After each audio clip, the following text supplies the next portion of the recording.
Waldo Jeffers had reached his limit. It was now mid-August, which meant he had been separated from Marcia for more than 2 months. 2 months, and all he had to show were 3 dog-eared letters and 2 very expensive long-distance phone calls. True, when school had ended and she'd returned to Wisconsin and he to Locust, Pennsylvania, she had sworn to maintain a certain fidelity. She would date occasionally, but merely as amusement. She would remain faithful. But lately Waldo had begun to worry. He'd had trouble sleeping at nights, and when he did, he had horrible dreams. He lay awake at night, tossing and turning underneath his pleated quilt protector, tears welling in his eyes as he pictured Marcia, her sworn vows overcome by liquor and the smooth soothings of some Neanderthal, finally submitting to the final caresses of sexual oblivion. It was more than the human mind could bear. Visions of Marcia's faithlessness haunted him. Daytime fantasies of sexual abandon permeated his thoughts. And the thing was, they wouldn't understand how she really was. He, Waldo, alone understood this. He had intuitively grasped every nook and cranny of her psyche. He'd made her smile. She needed him, and he wasn't there. The idea came to him on the Thursday before the Mothers Parade was scheduled to appear. He just finished mowing and edging the Adelsons' lawn for $1.50, and had checked the mailbox to see if there was at least a word from Marcia. There was nothing but a circular from the Amalgamated Aluminum Company of America inquiring into his awning needs. At least they cared enough to write. It was a New York company. You could go anywhere in the mails. Then it struck him. He didn't have enough money to go to Wisconsin in the accepted fashion, true, but why not mail himself? It was absurdly simple. He would ship himself parcel post special delivery. The next day, Waldo went to the supermarket to purchase the necessary equipment.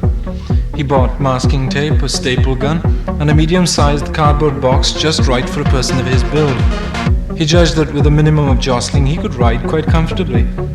A few air holes, some water, and perhaps midnight snacks, and it would probably be as good as going tourist.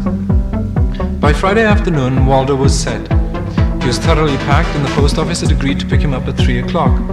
He'd marked the package fragile, and as he sat curled up inside, resting on the foam rubber cushioning he'd thoughtfully included, he tried to picture the look of awe and happiness on Marcia's face as she opened her door, saw the package, tipped the deliverer, and then opened it to see her Waldo finally there in person.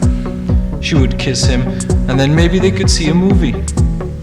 If he'd only thought of this before.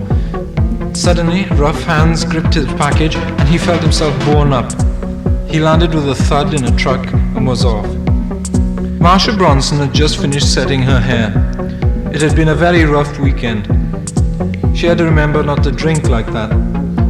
Bill had been nice about it though. After it was over, he said he still respected her, and after all it was certainly the way of nature, and even though no, he didn't love her, he did feel an affection for her. And after all, they were grown adults. Oh, what Bill could teach Waldo. But that seemed many years ago. Sheila Klein, her very, very best friend, walked in through the porch screen door and into the kitchen. Oh God, it's absolutely maudlin outside. I know what you mean. I feel all icky. Marcia tightened the belt on her cotton robe with the silk outer edge. Sheila ran her finger over some salt grains on the kitchen table, licked her finger and made a face. I'm supposed to be taking these salt pills, but she wrinkled her nose. They make me feel like throwing up. Marcia started to pat herself under the chin, an exercise she'd seen on television. God, don't even talk about that. She got up from the table and went to the sink where she picked up a bottle of pink and blue vitamins. Want one? Supposed to be better than steak. And then attempted to touch her knees. I don't think I'll ever touch a daiquiri again. She gave up and sat down, this time nearer the small table that supported the telephone. Maybe Bill will call, she said to Sheila's glance. Sheila nibbled on a cuticle. After last night, I thought maybe you'd be through with him. I know what you mean. My God, he was like an octopus, hands all over the place. She gestured, raising her arms upward in defense. The thing is, after a while, you get tired of fighting with him, you know. And after all, I didn't really do anything Friday and Saturday, so I kind of owed it to him. You know what I mean. She started to scratch. Sheila was giggling with her hand over her mouth. I tell you, I felt the same way, and even after a while, here she bent forward in a whisper, I wanted to. And now she was laughing very loudly. It was at this point that Mr. Jameson of the Clarence Darrow post office rang the doorbell of the large stucco-coloured frame house. When Marcia Bronson opened the door, he helped her carry the package in. He had his yellow and his green slips of paper signed and left with a 15-cent tip that Marcia had gotten out of her mother's small beige pocketbook in the den. What do you think it is? Sheila asked. Marcia stood with her arms folded behind her back. She stared at the brown cardboard carton that sat in the middle of the living room. I don't know. Inside the package, Waldo quivered with excitement as he listened to the muffled voices. Sheila ran her fingernail over the masking tape that ran down the center of the carton. Why don't you look at the return address and see who it's from? Waldo felt his heart beating. He could feel the vibrating footsteps. It would be soon. Marcia walked around the carton and read the ink-scratched label. Oh, God, it's from Waldo! That schmuck, said Sheila.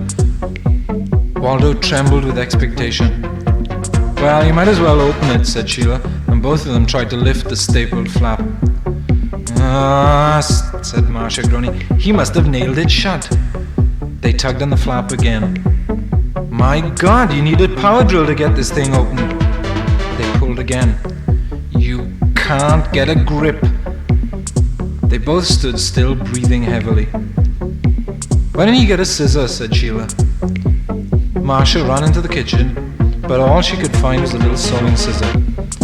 Then she remembered that her father kept a collection of tools in the basement. She ran downstairs, and when she came back up, she had a large sheet metal cutter in her hand. This is the best I could find. She was very out of breath. Here, you do it. I think I'm going to die. She sank into a large fluffy couch and exhaled noisily. Sheila tried to make a slit between the masking tape and the end of the cardboard flap, but the blade was too big and there wasn't enough room. God damn this thing, she said, feeling very exasperated. Then smiling, I got an idea. What? Said Marcia. Just watch, said Sheila, touching a finger to her head. Inside the package, Waldo was so transfixed with excitement that he could barely breathe. His skin felt prickly from the heat, and he could feel his heart beating in his throat. It would be soon. Sheila stood quite upright and walked around to the other side of the package.